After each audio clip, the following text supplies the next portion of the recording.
Hi and welcome back.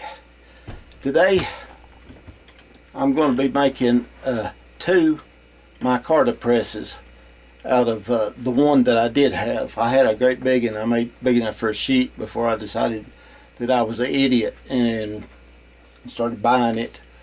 And but anyway, I still had the big one, full sheet size.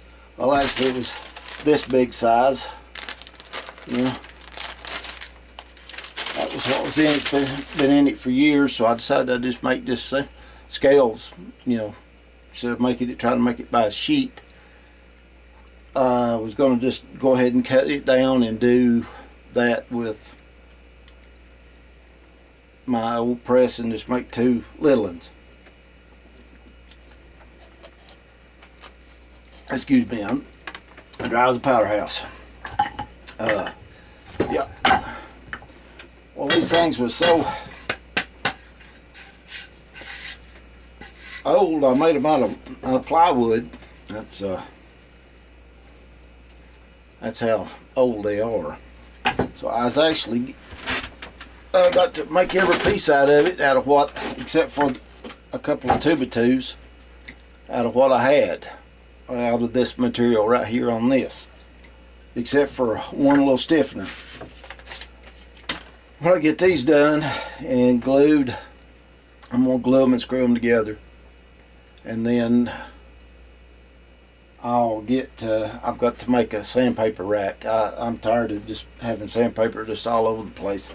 I've got a bunch of the used pieces are where the metal's used and the edges is not. I can use them for hand sanding the handles, so I don't throw nothing away till it's wore out. It's too expensive not to. So anyway, these are going to be 2x11. So the average handle is 5.5 inches. That's good. You know, you can cut a little bit off of it on the ends to do with what you need. But right now I'm going to take my Type Bond 3, not a sponsor, wish it was. I use a lot of that.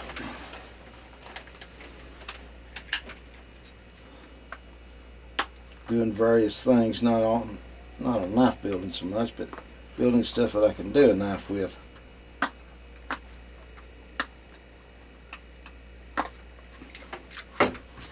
Okay, come here. Now, I have a knot, and this one I'm going to turn to the outside. So, to do that, we'll just put it here, and put a little on the end right there, and set her down. Alright, here's this one over here. So maybe this one you can see a little better. I'll bring it into the picture right there. Now,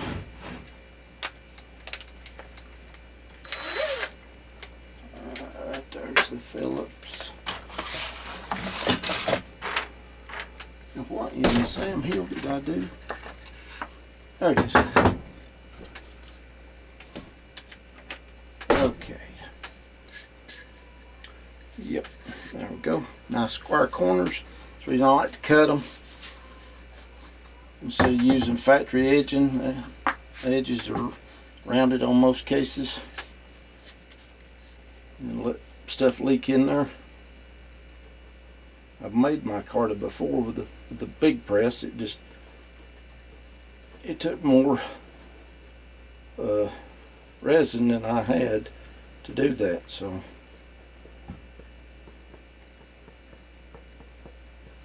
Because it was way over a sheet, way over.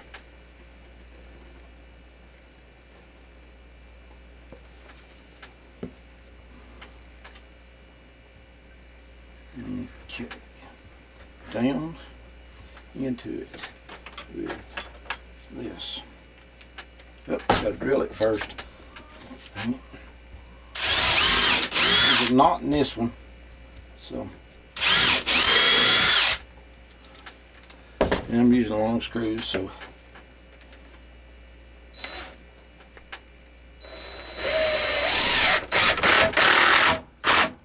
I didn't do the bottom, screw the bottom down first, because I wanted it pulled in tight. Now then, what I gotta do now is, see, it still lets it move however it needs to move. That squeezes the joint because it's end grain, squeezes it into it a little better. End grain sucks it up like nothing else. So I put enough glue on it, it's filling up any cracks that's left.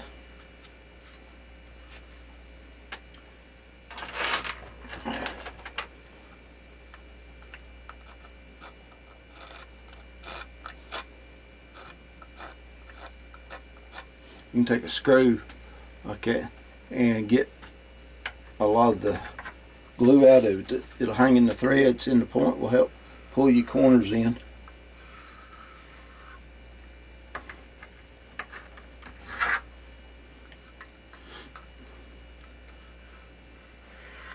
So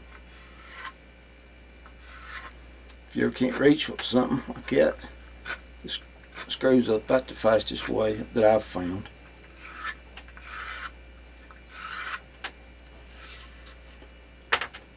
Put that on the tips and tricks, everything.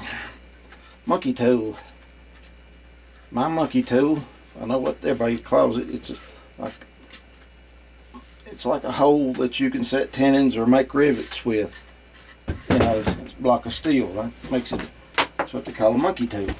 My monkey tools is a tool that was set up to do one job that will, through little or no modification, work perfect on another idea, on another item. It doesn't matter. And like I said, there's only one unitasker that I'd like to have, and that is a fire extinguisher. That's it. Alright, I see the battery light blinking on this thing. Let me charge it, and let me hook a charger up, and I'll be right back. Okay, it don't charge the battery, but it does.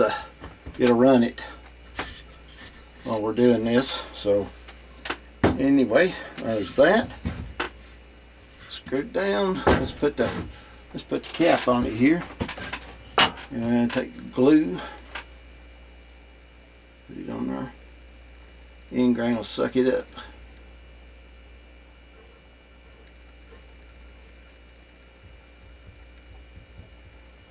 Now, when I make this, when I start on this micarta, it'll be after a while. It won't be right in a minute because I don't have anything. I've got one F-clamp, that's all I've got. And I use that on the Micarta Press for the knife sheaths. So anyway, I'll put that's slipped.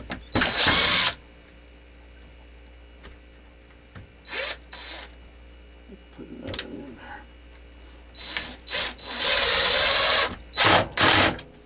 there. It slip. It slipped there too, but yeah, dang, that's the reason it slipped.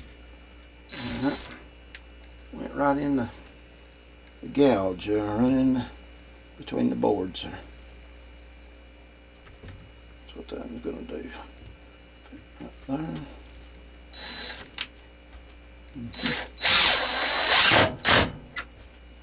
Yep.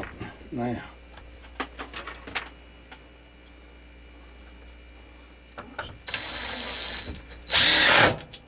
Okay, I ain't going nowhere. It's all glued.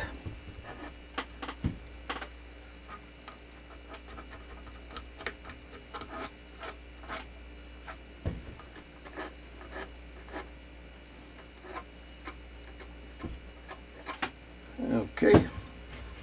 Now, there's the second one. All I gotta do is that, like I said, I only got the one F-clamp, so what I can do, and this is the reason that I like them so much and made them, is you take the Squeeze-O-Matic. This one happens to be the 3000, so no, this is the 6000, 3000 over. I'm sorry. Anyway, and you put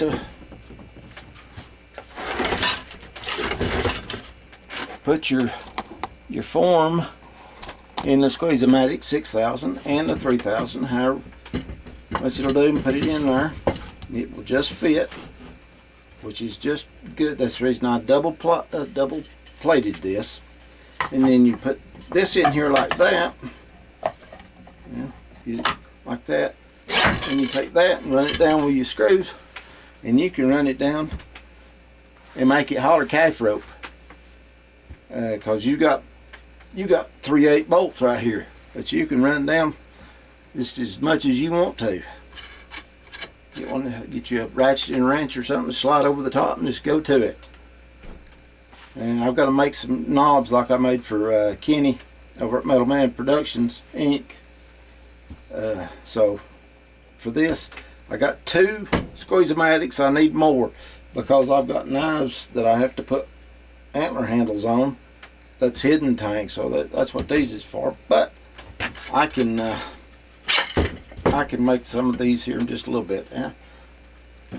So anyway, with that, I got more nuts and bolts and stuff like that to do with.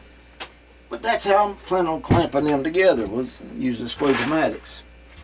So there's this.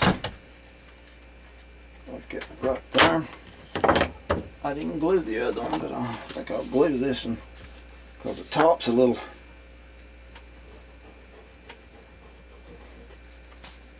just a little bit smaller than the other one width.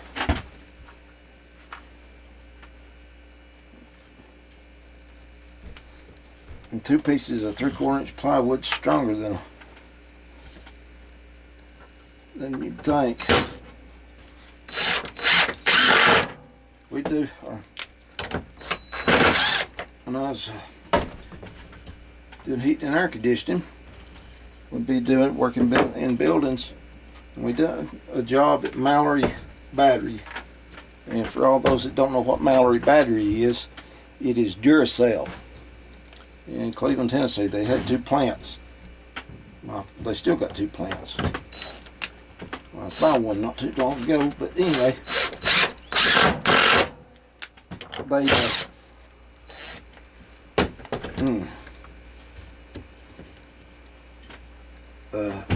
where they set the big machines, the punch presses, to make the cups for the battery, make the battery bodied A's, triple A's, C's, D's, E, or stuff like that. Well, and big stamping machines, they set in a hole so that they can be used on a particular level. And so sometimes they'd be like 6 foot, or 5 foot. I believe it was 5 foot wide, and they put down 3/4 inch in plywood. This is back in the day when it wasn't 23-30 seconds. It was full 3/4, and it was good plywood. It wasn't just garbage. It was good and strong. I think it's like 9 layers. And so plywood gets its strength by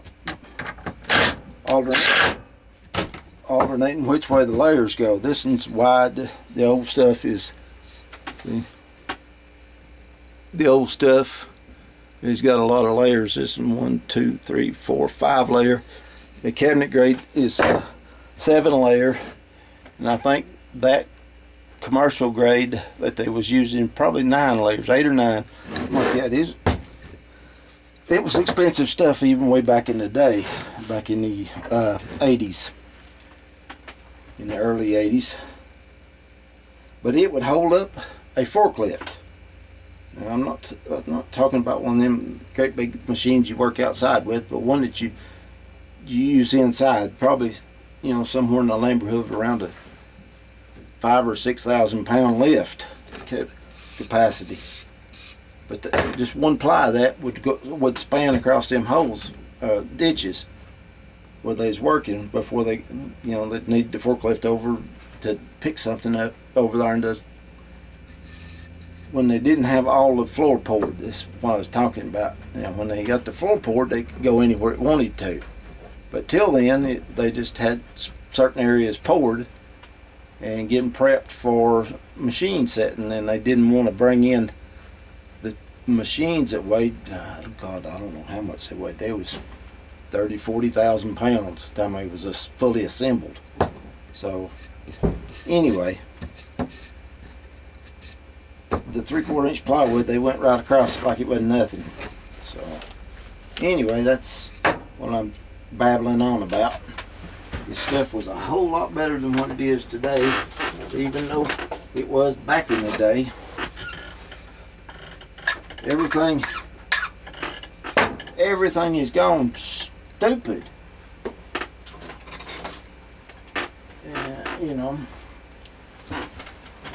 The prices of things. I love McDonald's coffee. I buy it and I make it at the house. I bought a can today. I've run out this morning and I bought a can today. The last can I got was like $9.89. The can I got today was $11.98. And it takes me about 30 days to drink a can. So in a month, it went up to over $2. Now, something ain't right with this picture, boys and girls and children of all ages. I fall into that last category, I guess. But anyway,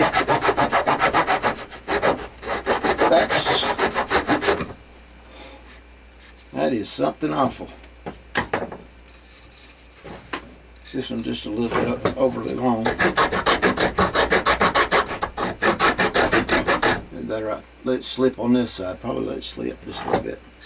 It ain't on much, just a fuzz. Okay, now.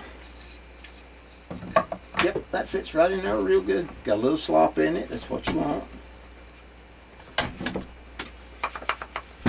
So I will take this and take a screw right there. Right there, and run another one down right there. Do the same with the other. Yes, handles they are.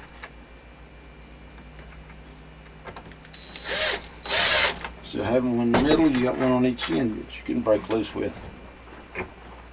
So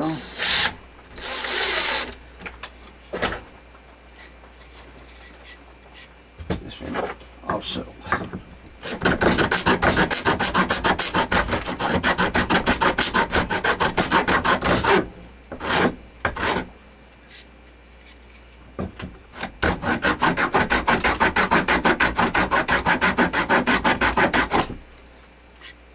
Okay, perfect.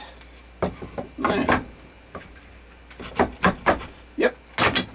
Now let's see what I can do with this. Let me rant and rave and cuss and fuss and everything else and get this in here. This was on the lid. We'll find the other part here in just a minute. You can get them cut down and fit. I'll come back.